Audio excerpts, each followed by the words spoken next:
Nama saya Nur Aini. Saya dari kelas PAIF semester 4. Alhamdulillahirrabbilalamin. Wabihi nasta'in. Wa ala umuri dunya waddin. Wa ala alihi wa sahbihi ajma'in. Amma ba'du.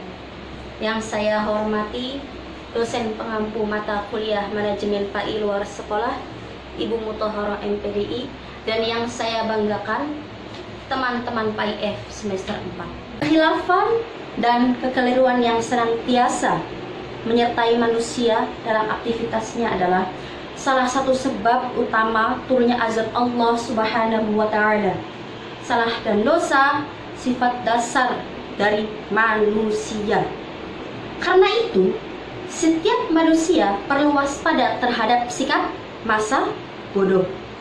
Dari dosa-dosa yang sering dia lakukan sebagai umat Islam, tentunya yang terbaik bagi kita tatkala terjatuh dalam perbuatan dosa adalah segera bertaubat kepada Allah Subhanahu wa Ta'ala. Bukankah Rasulullah SAW bersabda, setiap anak cucu Adam adalah pelaku dosa, dan sebaik-baik orang berdosa ialah mereka yang bertaubat. Hadis riwayat Ibnu Majah. Taubat ialah meninggalkan perbuatan maksiat menuju ketaatan kepada Allah Subhanahu wa Ta'ala.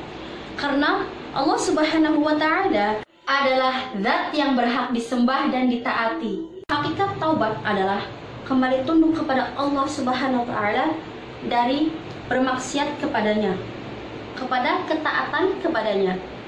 Taubat terbagi menjadi dua. Yang pertama yaitu taubat mutlak, dan yang kedua adalah taubat muqayyad.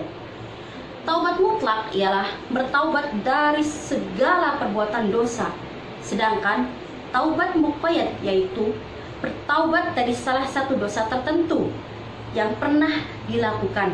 Adapun syarat-syarat taubat meliputi yang pertama yaitu beragama Islam, yang kedua berniat ikhlas, yang ketiga mengakui dosa, yang keempat yaitu menyesali dosa, yang kelima meninggalkan perbuatan dosa, yang keenam bertekad untuk tidak mengulanginya, yang ketujuh ialah mengembalikan hak orang yang dizalimi, dan yang kedelapan yaitu bertaubat sebelum nyawa berada di tenggorokan atau matahari terbit dari arah barat.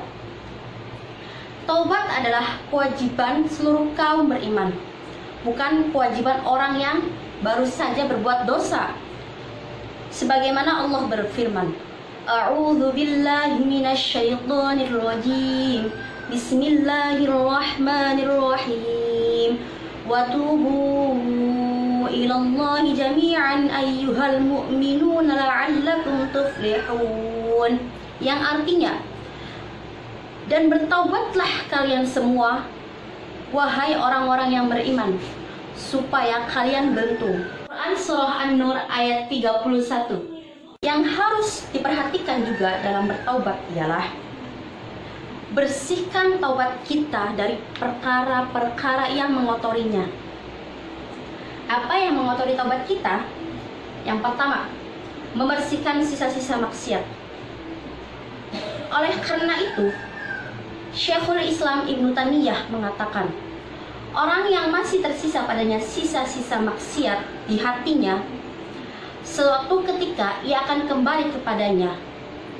Ya, kalau kita melihat ada orang yang dia sudah hijrah, dia sudah taubat, tapi kemudian dia kembali lagi kepada dunianya yang buruk tersebut. Hal itu karena ada sisa-sisa di hatinya dosa tersebut. Maka kewajiban dia yaitu membersihkan sisa-sisa dosa tersebut. Segera ia bertaubat kepada Allah Subhanahu wa Ta'ala, segera ia beristighfar kepada Allah Subhanahu wa Ta'ala, dan juga segera ia menyesali perbuatan yang ia lakukan tersebut. Dan yang kedua yaitu meninggalkan sebab utama maksiat. Kemudian apalagi kotoran yang bisa mengotori taubat kita, yaitu kita berusaha untuk meninggalkan sebab-sebab yang menyebabkan kita jatuh kepada maksiat tersebut. Kalau misalnya sebab utama maksiat kita adalah yaitu karena teman, kita bertaubat tapi kita tidak meninggalkan teman-teman yang buruk, maka bagaimana taubat kita akan bersih? Nah, kalau ternyata sebab utama maksiat kita adalah handphone, kemudian kita bertaubat tapi kita membiarkan sebab maksiat itu ada pada diri kita, maka bagaimana taubat kita akan bersih? Dia akan pasti terus dikotori. Saudaraku, kesempurnaan taubat kita adalah dengan cara meninggalkan semua sebab-sebab terbesar yang menyebabkan kita terjerumus kepada dosa. Dan yang ketiga ialah pertahankan taubat kita. Mempertahankan taubat itu tidaklah mudah, teman-teman, karena setan akan berusaha semaksimal mungkin supaya kita mau kembali kepada dosa yang kita lakukan kemarin. Maka untuk istiqomah di atas taubat itu, kita harus terus minta tolong kepada Allah Subhanahu wa Ta'ala. Kita harus menyerahkan diri semuanya kepada Allah Subhanahu wa Ta'ala dan minta kepada Allah supaya iman kita dihiaskan di hati kita dan jadikan hati kita benci kepada kekufuran, kemaksiatan. Cukup sekian pemaparan dari saya. Kurang dan lebihnya mohon dimaafkan. Wassalamualaikum warahmatullahi wabarakatuh.